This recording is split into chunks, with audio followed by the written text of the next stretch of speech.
আসসালামু আলাইকুম। আজ আমাদের স্কুলে ক্রীড়া প্রতিযোগিতার ফাইনাল খেলা। আমি বালক চ গ্রুপে পড়েছি। আমাদের চ গ্রুপে দুটি খেলা, একটি হলো বল নিক্ষেপ আর একটি হলো মুক্তা কুড়ানো। প্রথমে আমি বল নিক্ষেপ খেলাতে অংশগ্রহণ করেছি। এখন আমি বল ছুঁড়ে মারব। বল ছুঁড়ে মারার পর আমার বল অনেক দূরে যায়।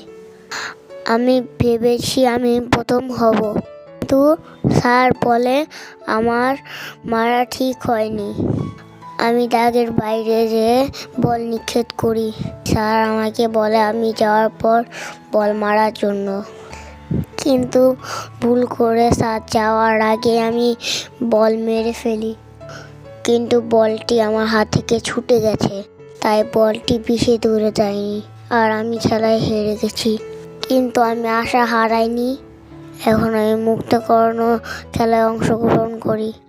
ফাইনাল খেলার আগে আমি সব সময় দ্বিতীয় বা প্রথম হতাম, কিন্তু আমি মুক্তা কুড়ানো খেলাতেও কিছু হতে পারিনি। 4টা মুক্তোর জন্য আমি থার্ড হতে পারিনি।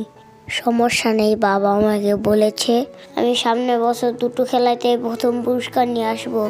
ভিডিওটি শেষ পর্যন্ত দেখার জন্য ধন্যবাদ।